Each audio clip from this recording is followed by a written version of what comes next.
Bonjour à toutes et à tous, merci d'être connectés à Gans Productions. Aujourd'hui s'est passé à Gandiaye une manifestation organisée par les leaders politiques de la commune. Cette manifestation pacifique pour appeler avait pour but de réclamer la construction des ralentisseurs au niveau de la route nationale numéro 1 et de dénoncer la mauvaise gestion du forage par Flexo. Mbokki commune Gandiaye, commune Thiomby, commune Sibassor, commune Dia, l'arrondissement de Ngothie, département de Kaolack. ñoo ngi leen di nuyu ku ne ci turam ak santam di leen di gërëm di leen di masawu coono di leen di jaale ñi nga xam ne ñoom ñoo ñàkk seen bakkan ci route nationale bi numéro 1 ñoo ngi leen di jaale aussi ñi nga xam ne dañ cee accidenté demaat nekk ak feebar di daw boo sonn door a noppalu yooyu ñëpp ñoo ngi leen di jaal ñi fi jóge muy Bour Gandiaye ak équipe am muy ay jaraaf ay Farba ñoom ñëpp daje nañ ànd ak seen njaboot ànd ak tous les leaders politiques yi nga xam ne ñoo ne Gandiaye ñëw ànd ak ñun ensemble di jooytu ay ralentisseurs ci dëkk bi donc ñoo ngi leen di jaajëfal man duma ci gudd damay ubbi waxtaan bi kese pour remercier ñi nga xam ne jàpp nañ surtout sunu yaay yi sunu rakk yi muy jigéen di góor vraiment ñoo ngi remercier toute la population de la commune de Gandiaye doomi Gandiaye yëpp ñi jege ak ñi sori ñoo leen di remercier bañ laajee participation aussi ñun dañ cee mujj am sax gàcce ku ne dafa jël mbir mi defal ko mbir boppam amul ku dërëmam dugul ci lii amul ku dooleem dugul ci lii kon Gandiaye xam nañ ne ñun ñëpp benn lañ comme que ñun ñëpp benn lañ nañ fexe rafetal lépp li des suñ kanam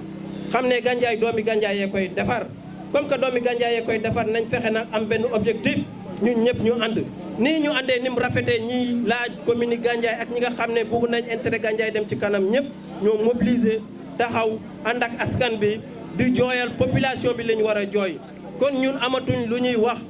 affaire bi amatul taxaw l'action bi ci kanam la jëm te dañuy continuer rien que pour le développement de Gandiaye amul benn coloration politique amu fi parce que fexe nañ ba dajale doomi Gandiaye yi politique ñëpp kon ñun lépp luñ ñaan yàlla war nañ ko mun a may ñoo ngi remercier ñëpp. te suñu patrimoine historique bi fi ne amul fenn fu mu am ci Gandiaye lii ñu def tey c'est pour la première fois parce que dafa bokkul ci culture Gandiaye mais situation oblige jooy nañu yuuxu nañu wax nañ ñaan nañ barki Dembo Ndiaye ci buntu dëkk ba la ñu tàmbalee à l'entrée au nord au sud à l'est comme à l'ouest def ci ñaan yi nga xam ne mag ñi ñoom lañ doon def waaye li am ba def mooy tali bi xam nañu ne indiscipline conduite bi ci ne newul fenn tali bi xam nañ ne dimensionnement bi fi ne yaatu na yaatu boo xam ne surface de roulement bi dafa am ñoo xam ne ay mag lañu mënuñ ko traverser ci yenn minutes yi ba tax na accident yi lii nga xam ne ñu ngi ko fi dudd su fekkoon ni dès la circulation ba les travaux la jeexee ba léegi am nañ au moins une moyenne boo xam ne mën nañu ko considérer parce que accident mënul ñàkk dee mënta ñàkk waaye mënuñu nag chaque 15 jours ñu tëral ñaar ce que nous n'avons pas compris mooy li ñuy wax ne route nationale la et loolu pourtant depuis le démarrage des travaux de la route les responsables li fi jaaroon man ànd na ak ñoom ils nous avaient promis que quel que soit alpha dinañu def ralentir les autorités administratives yi ma jot a rencontré ñu def des visites de courtoisie je leur ai dit ça suñu première doléance à Gandiaye mooy les dos d'âne suñu deuxième doléance à Gandiaye mooy flèche au bi parce que ñoom ils nous avaient promis que bu ñu ñëwee ils vont changer le réseau bu ñu ñëwee ils vont diminuer le prix maanaam le tarif de l'eau mais aujourd'hui li ñu woon yëpp gisuñ ci dara soo duggee tey dans le village nga def benn tour dans les quartiers tu vas voir da ngay jàpp ne nous sommes en période hivernale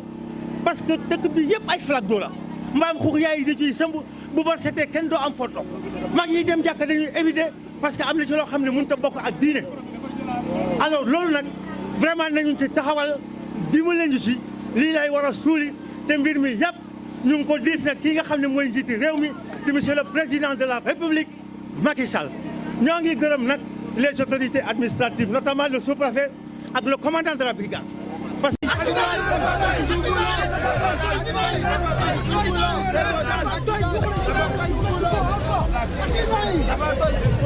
ma jàpp ne tey fi mu nekk ni la population dañu war a jóg pour dire non à ce décompte macabre loolu moom moo taxoon tey on a convoqué cette manifestation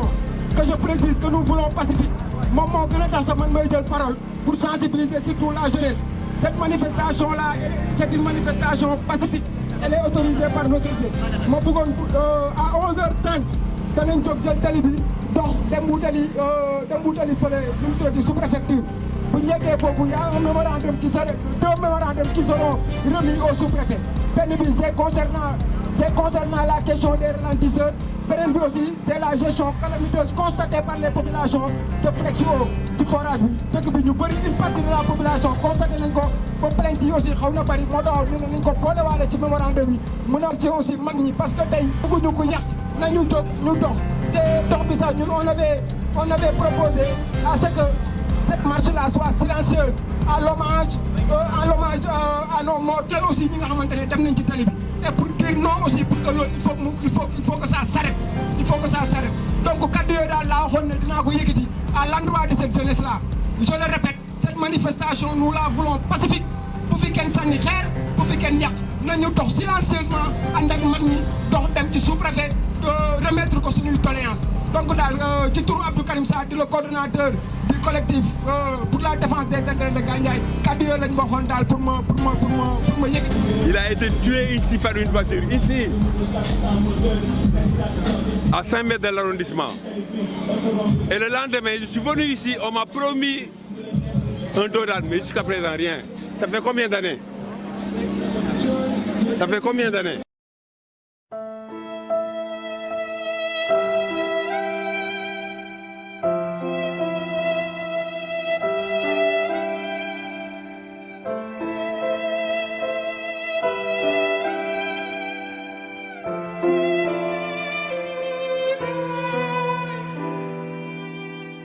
Merci beaucoup, man Abdou Karim Sok laa tudd.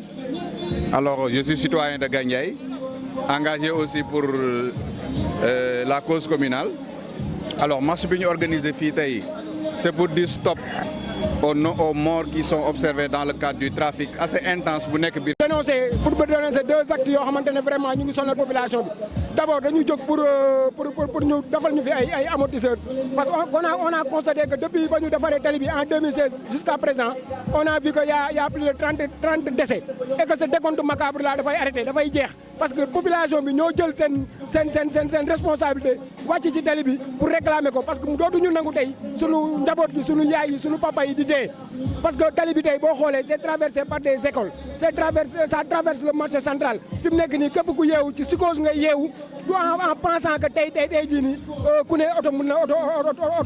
na la rey donc lii moom moo tax population bi gën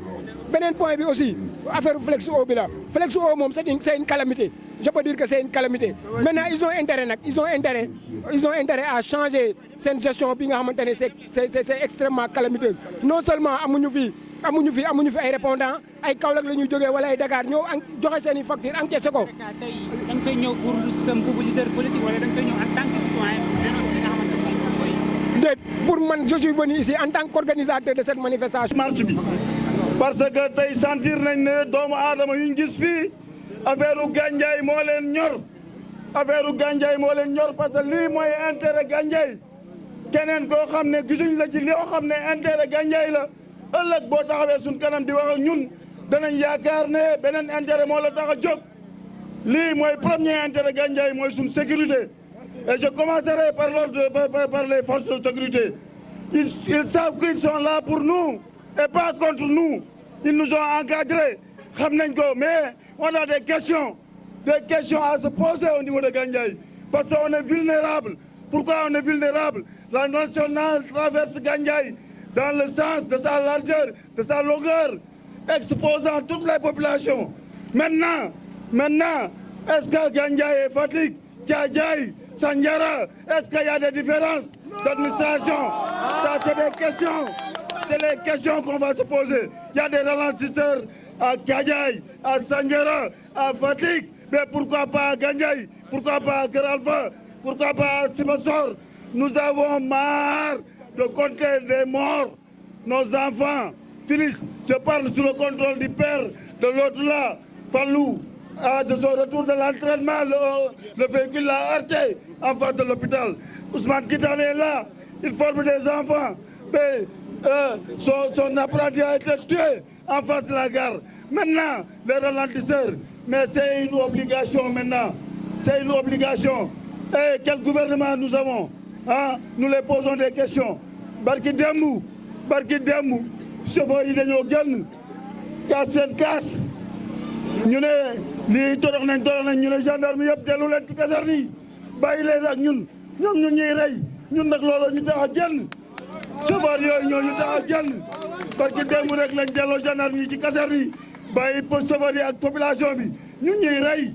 mais loolu ñun tey moo ñu tax a génn tey jii nañ ñu dimbale ñu jël suñuy doodaan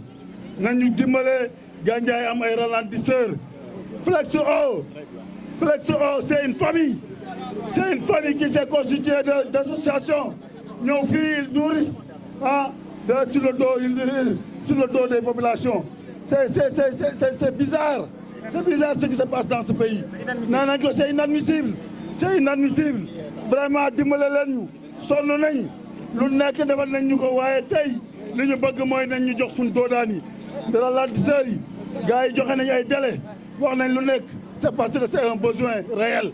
C'est un besoin réel nekkuñu fii di ñu jaale rek. comme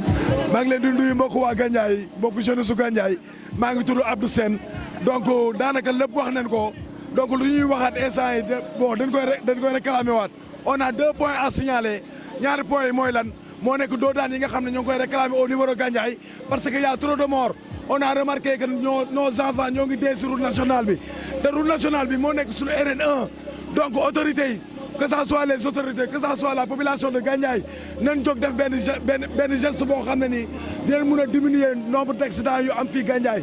beneen point bi mooy lan mooy Flex O bi nga xam ne moom la ñuy signaler la gestion calamiteuse de Flex O à Gandiaye donc yooyu yëpp dañoo bëgg mu dégager fi su ko dee population mu ne nekk si jàmm je vous remercie merci beaucoup. leen ziar man maa ngi tudd Mami Faye bokk si tey collectif bi nga xam ne tey ñoom ñooy xeex pour ñu defal ñu ay doodaan l'heure est grave ñun on en a besoin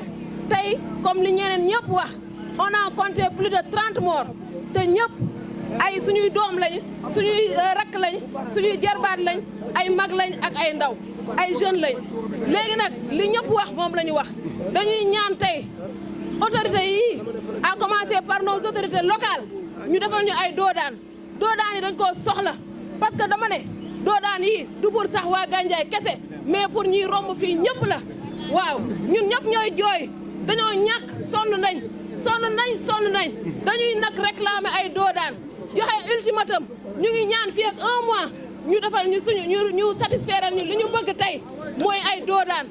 doom yi dee nañu suñu jarbaar yi dee nañ suñu rakk yi dee nañ suñu yaay yi dee nañ suñu papa yi dee nañ ñu ngi ñaanal ñëpp jàmm di ñaan nag lii am issue bu heureuse moom la ñuy ñaan wala dinañ taxawaat ci tali bi tëdd ci tali bi ñu defal ñu doodaan par force loolu la ñuy ñaan. madame en tant que jigéen ndox mi lan ngeen ciy dund. dégg ngeen doléance yi fii d'abord tey point saillant bi mooy doodaan yi mais ndox mi tey ñëpp a ngi jooy tey Flex O moo fi nekk di joxe ay facture ndox mi c'est pas buvable dañuy jënd eau minérale la ñuy jënd fii di ko naan donc nañ ci jóg parce que communauté Gandiaye bi ñëpp lañ fi nekkal ñun ay doomu Gandiaye lañ te dañuy xeex pour la jeunesse pour tout le monde ndox mi daal nañ ñu ci dimbale. lan moo ne ci ndox mi. facture yi cher nañ l'eau n'est pas buvable. dafa salé naanaa bulul bokkul ci santé hygiénique nañ ñu ci dimbale waaw naanaa bulul maa ko wax naanaa bulul nañ ñu ci dimbale daal waaw parce que. ginnaaw bi ñu nuyoo ñu fi teew yëpp di wax ne tey doomi Gandiaye yëpp ñoo génn ànd ak seeni kilifa buur Gandiaye mi ngi fi farba yi ñu ngi fi imam yi ñu ngi fi les délégués de quartier ñëpp a ngi fi ñu génn tey nag pour wax ne accident yi dafa doy au niveau de Gandiaye lii xew ci route nationale bi métti na mënuloo toog ñaari fan ñetti fan yoo déggul ne accident am na ci dëkk bi donc looloo tax tey ñu génn pour parler à l'autorité pour wax autorité bi ne vraiment bëgg nañ ay doodaan ñu installer ñu ay doodaan sur la route nationale li jëlee Gamboul Kër Alpha Gandiaye ba jàpp Sibassor bëgg nañ fa am ay ralentisseur lu tax nag loolu ñu bëgg ko mooy su ngeen xoolee ci kaw axe bi ci kaw tali bi dafa am ñetti école élémentaire yoo xam ne dañoo nekk ci pegg tali bi sës ci tali bi suñu ay doom ñoo fay jàngee am aussi ñaari collège élémentaire yoo ak moyens yoo xam ni ñoo ngi ci tali bi kon bés bu yàlla sax suñu doom yi ci tali bi la ñuy jaar pour dem ci école yooyu noonu waaye su ngeen xoolee aussi ba tey tali bi dafa ñëw xaaj marché bi ci digg bi ñëw xaaj gare routière bi ci digg bi kon tey liñ bëgg mooy pour la sécurité des populations de Gandiaye dañuy ñaan autorités yi à commencer par le président Macky Sall que ne Gandiaye dañu bëgg ay ralentisseurs que doomu Gandiaye ñi ngi dee comme ay ganaar causé par lan excès de vitesse. Vraiment dañu enregistré depuis boobu ba léegi c'est une trentaine de décès yoo xam ne ñi ngi am yoo xam ne causé ak ñi nga xam ne xamuñu ko sax yëguñu ko ak ñi nga xam ne dañuy blessé dem ba hôpital mujj faatu ak ñi nga xam ne fa lañ jëlee nañ ci ay handicap